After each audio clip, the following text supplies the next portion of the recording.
தமிழ்நாட்டினுடைய வளர்ச்சிக்கு இரட்டை இன்ஜின் போன்ற ஒரு அரசு தான் தேவை அப்படின்னு வந்து நேற்றைக்கு நடந்த என்டிஏ கூட்டத்தில் வந்து பிரதமர் சொல்லியிருக்கிறாரு. எப்படி பாக்குறது? தமிழ்நாட்டுக்கு என்றைக்குமே ஒற்றை என்ஜின் தான். அது இந்த தேர்தலையும் ஒற்றை என்ஜின் தான்.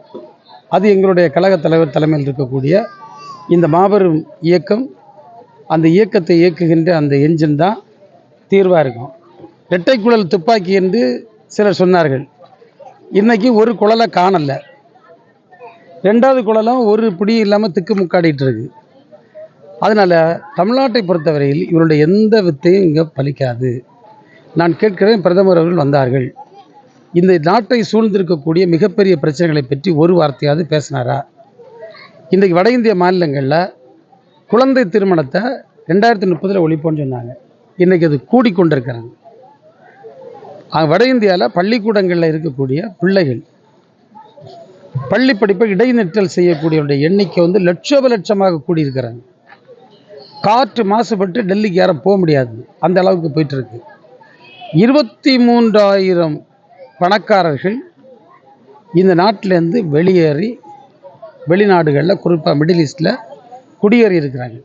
இதுதான் இவங்க ஆட்சி செய்ய லட்சணம். இந்த லட்சணத்தில் அங்கே உள்ளதை கொண்டு இங்கே புகுத்தி இங்கே ரெட்டை ட்ரிப்பிள் இதெல்லாம் ஒன்றுமே நடக்காது. இங்கே நான் மீண்டும் சொல்லுகிறேன், இங்கே ஒற்றை என்ஜின் தான் தமிழ்நாட்டுக்கு. அந்த என்ஜின் திராவிட முன்னேற்ற கழகம் தலைமையில் இருக்கக்கூடிய நம்முடைய மாண்பு முதலுடைய அரசு தான். அதாவது ஒரே நாளில் டிடிவி தினகரனை கூட்டணிக்குள்ளே கொண்டு வந்துட்டாங்க. என்டிஏ கூட்டணி பிரச்சாரம். அவர் என்ன தியாகியா? இல்லை, எனக்கு தெரியாது. இல்லை, ஒரே நாளில் என்னதான் ஒரு தேர்தலில் நின்னாரு, இந்த இது ஸ்லிப்பு கொடுத்து ஜெயித்தாரு. அதுக்கப்புறம் ஸ்லிப்பு கொடுத்ததுக்கு பணம் கொடுக்கலன்னு சொல்லாங்க, எனக்கு தெரியாது. அதுக்கப்புறம் அந்த பக்கமே போகலை. போனால் மக்கள் வேட்டையை பிடிச்சி எழுத்துருவாங்க.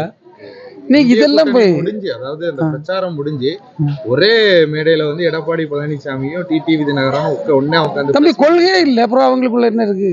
அவங்க என்ன வேணா சேருவாங்க. நீங்க வந்து தம்பி எப்போதுமே ஒரு கொள்கை அடிப்படையில் இருக்கக்கூடியவர்கள் பிரிந்தால் ஒட்ட மாட்டாங்க, ஒட்டினா பிரிய மாட்டாங்க. எனக்கு எந்த கொள்கையும் இல்லை, எனக்கு பழைப்பு மட்டும்தான் முக்கியம் நினைக்கக்கூடியவங்களுக்கு சர்வைவல் தானே.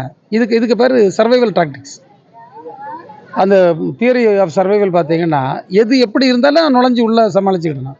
அதான் அவங்க இதில் ஒன்றும் வித்தியாசமான பெரிய விஷயம் நடந்தது. பங்காளி சண்டை தான். திமுகவை எப்படியாவது ஆட்சி கட்டில இருந்து அதுதான் பங்கு வைக்க சண்டை. அது அவரே சொல்லிட்டாரு, நீங்க சொல்லுங்க. அதுதான் நானும் சொன்னேன். இப்போ அவங்களோட பங்கு வைக்க சண்டையை தவிர வேற எந்த சண்டை இல்லை. கொள்கை சண்டை இல்லை. கொள்கை சண்டைனா சேர்ந்துருக்க மாட்டாங்க.